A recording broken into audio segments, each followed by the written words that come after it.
Bueno, como ustedes saben, acaba de ingresar la ley llamada Ley Ómnibus al Congreso de la Nación, a la Cámara de Diputados, lo recibió el propio Martín Menem. Estábamos repasando algunas cosas de esta ley que es súper extensa, son 664 artículos, más de 350 páginas, pero entre otras cosas el gobierno asume facultades legislativas, declara una emergencia pública en diferentes materias durante 2 años y prorrogable por 2 años más. Vamos a hablar con Leandro Furundarena, él es abogado constitucionalista, para preguntarle, varias dudas que generan a partir de esta ley que estamos, leyendo en este momento.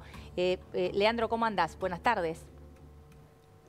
Hola, ¿cómo andas? Buenas tardes, Eleonora, Paulina, un placer estar acá con ustedes. Igualmente, Leandro. Bueno, a ver, en primer lugar, esta idea que plantea la ley de otorgarle facultades legislativas al Poder Ejecutivo, al propio presidente, a partir de esta ley ómnibus. Leandro, ¿podría también una ley como esta declararse anticonstitucional? Mira, acá lo que tenemos que tener en cuenta, primero que nada, es lo que nos dice la propia Constitución Nacional. Y en el artículo 76 deja sentado en forma expresa que se prohíbe la delegación legislativa, salvo en los casos de administración y, si no me equivoco, también decía emergencia pública. Ahora, esto lo vamos a mechar con la primera atribución que tiene el presidente, artículo 99, inciso primero. Es el responsable político de la administración general del país. Justamente lo que está haciendo lo avala la Constitución. Entonces, lo que primero deberíamos revisar es cuál es el marco normativo que tenemos. Son reformas que se incorporaron en la última, que fue la del 94, sí. Ya sea la figura de los DNU, que yo considero que es uno de los atropellos más grandes a la forma republicana de gobierno, los DNU, porque le saca la potestad de que el Congreso sea el órgano que se encargue de sancionar y promulgar las leyes. Pero al fin y al cabo es lo que la Constitución hoy en día establece, tanto la posibilidad de hacer DNU, con un término muy ambiguo que es la emergencia. ¿Qué es la emergencia? Vivimos en emergencia en nuestro país. Entonces, ¿cómo podemos llegar a asignarle un verdadero sentido de qué se entiende por algo que tenga carácter de emergencia?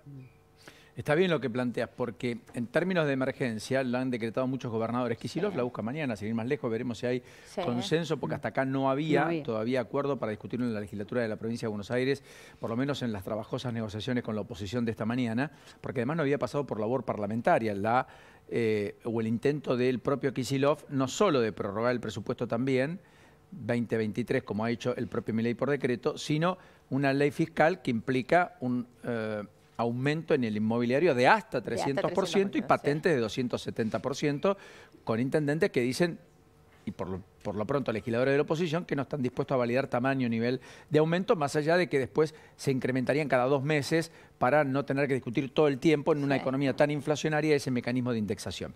Pero digo, haciendo esta salvedad de que también Kicillof busca las emergencias, que Milei no es la excepción, aquel tema es que está pidiendo 2 años. Sí, a ver, el plazo en parte lo puede tener o lo va a decidir el Congreso, pero acá lo que yo también considero que es importante mencionar, escuchaba hoy en día a Grabois en una nota diciendo Milei es un monarca. Si fuese un monarca no llamaría la posibilidad a la figura del plebiscito, que yo consideraría se adaptaría más a un referéndum porque es vinculante, si quieren ya lo charlamos.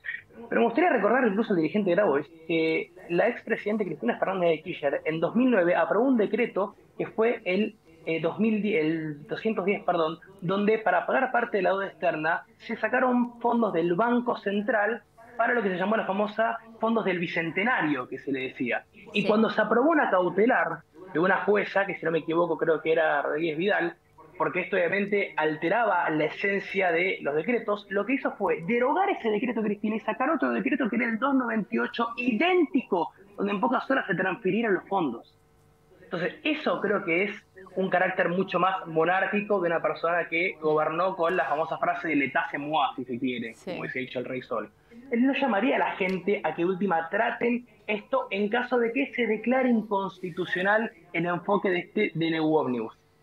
Claro, ahora, más allá de las apreciaciones que pueda hacer el propio Grabois, que bien estabas aclarando, Leandro, vuelvo a este punto que hacía Paulino, ¿no? Porque esta ley dice que busca que el Congreso declare la emergencia pública en materia económica, en materia financiera, en materia fiscal, en materia previsional, en materia de seguridad, en materia de defensa, en materia de tarifa, en materia energética, sanitaria, administrativa y social. Es decir, es súper, hiper amplio, hasta el 31 de diciembre de 2025, prorrogable por 2 años más. Es decir, esto le podría dar la libertad absoluta durante 4 años de gobierno. Sí, acá justamente también tenemos una cuestión de colisión, porque por un lado sabemos que la Constitución establece la previsión de las facultades extraordinarias, sí, un artículo que se incorporó en la Constitución desde lo que se ha conocido como la Gobernación de Rosas, pero por otro lado vuelvo a reiterar que el artículo 76 avala esto y tiene que pasar por el Congreso. No es que lo va a poder hacer a libre discrecionalidad, sino que al fin y al cabo va a ser el órgano legislativo quien se va a ser el que tenga justamente el órgano de contralor, si se quiere, de este decreto. Ahora falta que se conforme la Comisión Bicameral Permanente. Después el Congreso va a tener que tratarlo. Ahora hay otra cuestión, y voy a hacer un breve comentario, que es también la regulación pésima que tienen los DNU, que es la 26.122, la ley, que dice en su artículo 24 que el rechazo del DNU debe ser por decisión expresa de ambas cámaras. Quiere decir que si uno lo aprueba y el otro lo rechaza, el DNU queda ratificado. Correcto. Entonces, eso también debería modificarse porque es más fácil que se apruebe un decreto, un DNU que lo saque el Poder Ejecutivo por una cuestión excepcional, a que salga una ley por el órgano que es, en definitiva, quien se debe encargar de hacerlo valer.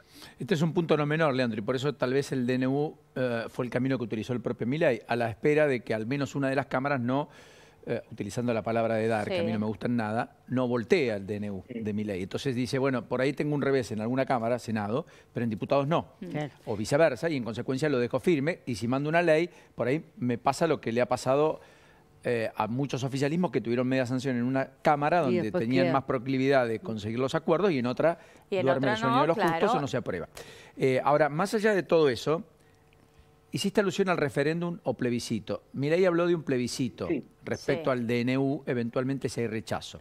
Vos decís que mejor sería un referéndum. ¿Nos contás un poquito cuál es la diferencia entre lo uno y lo otro y cuál eventualmente sería vinculante y si la sociedad vota afirmativamente podría ser de aplicación? Sí, como no. El tema es así. El artículo 40 de la Constitución Nacional establece, si se quiere, una forma de democracia representativa, porque el pueblo no gobierna ni delibera, sino por medio de sus representantes, dice el artículo 22, pero se da esta posibilidad, que también se incorporó en la reforma del 94, donde el pueblo tenga una participación, si se quiere, de un carácter semidirecto. ¿Cómo sería esto? Tenemos dos cuestiones acá. El referéndum, por un lado, que es vinculante, que lo puede presentar solamente la Cámara de Diputados. Entonces, acá tendría que justamente juntarse el presidente con aquellos diputados con los que pueden tener afinidad en que este paquete de medidas salga y que ellos lo propongan. Lo que se necesita es por lo menos el 35% del padrón electoral, que esta vez lo que cueste, pero bueno, si nos ponemos a evaluar cuánto es el porcentaje que sacó, tendría que haber una participación ciudadana y un compromiso que diga a la gente, voy a apoyar esto que el presidente está impulsando para que esto pueda suceder. 65, en este caso es de carácter obligatorio. Leandro, que no, 35%. A 35, ahí está bien. 35%. Sí. ¿Y esto qué pasa? Los diputados, o sea, el Congreso no va a poder expedirse en contra. Si la gente termina dándole el quórum, ya termina siendo vinculante. Sí. Por eso es un requisito que lo pone bastante alto, pero bueno, vuelvo mismo, si nos ponemos a pensar cuál es el porcentaje que sacó, podría llegar a darse este punto de vista. Lo otro que estamos hablando, que es la figura del plebiscito, lo puede pedir tanto el presidente, obviamente con acuerdo general de ministros y refrendado por ellos, o también por alguna de las dos cámaras. El referéndum solamente Cámara de Diputados, como es el órgano que se encarga justamente de representar a la gente, tiene sentido que el referéndum entre por diputados. El plebiscito no. Pero el plebiscito no es vinculante. ¿Qué quiere decir esto? Que no tiene la obligación el Congreso de aprobarlo si se quiere. Serviría más que nada para casos consultivos, lo que no se descarta la posibilidad de que se pueda tratar la aprobación o derogación de alguna ley. Pero si efectivamente lo que se quiere es buscar que esto prospere y el Congreso, como en su momento dijo Javier Milei, el pueblo va a ser el que decida, lo va a tener que hacer vía referéndum. Claro. Conseguir ese porcentaje que yo creo que por la forma en cómo él comunica y transmite, y la gente sabe que hoy en día necesitamos hacer reformas, si se quiere casi de medidas de shock o abismales, yo creo que se podría llegar a dar. Ahora, no sé si lo podría hacer mediante una ley ómnibus, es decir, un paquete entero, o habría que irlas tratando de forma más individual. Está bien, pero eso sería, 66, el número mágico. 35, perdón, 35%. Para referéndum, 35. Y entonces... Para referéndum, 35. No dice número. Exactamente. Claro, y en ese caso sí sería vinculante, pero él habló de plebiscito, no habló de referéndum en el día de ayer. Ahora, el plebiscito, como bien nos estás explicando, Leandro, no es vinculante. Es más bien una consulta popular, pero que de alguna manera expondría, en el caso en que esa consulta popular lo apoye, nuevamente a los diputados y senadores. Sí, a ver, obviamente estaría una cuestión de que no sería muy bien visto, habría una cuestión más de moralidad o reprochabilidad en el hecho de que no la aprueben, porque justamente se vería reflejada cuál es la voluntad del pueblo y justamente el Congreso viene a representar en cierta forma o a las personas del pueblo o a las provincias, quedarían en evidencia. Pero la Constitución establece una herramienta clara que es justamente el referéndum. Si conseguimos el número del 35%, se podría, porque pasaría a ser vinculante. El pueblo estaría manifestando su intención de que alguna ley o se impulse, o sea reformada, o se derogue. Claro, está bien. Gracias, Leandro. Enorme placer, un verdadero gusto. Hasta la próxima. Muy gentil. A vos, como siempre. Muchas gracias. Vamos a poner, Gustavo, antes de lo que está pasando en Unión por la Patria, que se reúne con los gobernadores, ayer se reunió con senadores. Después quiero contar un párrafo aparte de esa reunión. Artículo 1, declaración de emergencia pública. Crisis 2001. Crisis 2001. Artículo 1. Gobierno de Eduardo Duhalde. Declárese con arreglo a lo dispuesto en el artículo 76 de la Constitución Nacional la emergencia pública en materia social, económica, administrativa, financiera y cambiaria, delegando al Poder Ejecutivo Nacional las facultades comprendidas en la presente ley hasta el 31 de diciembre de 2004. O sea que por primera vez se pedía por más de 2 años. Sí. En arreglo a las bases que se especifican seguidamente. Párrafo sustituido por artículo 1 de la ley vigente a partir del siguiente día de la publicación del boletín oficial. Es muy parecido en la amplitud de lo que está reclamando para sí Milei, pero aún es mayor ahora que entonces a lo que Duhalde le pidió al Congreso en 2002.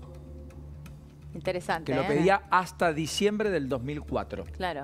Duhalde que terminó adelantando el proceso electoral, después de Costecchi y Santillán a mediados del 2002, lo que sucedió.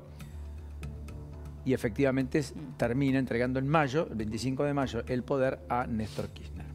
Bueno, Néstor que ganó por un plebiscito su tercera gobernación.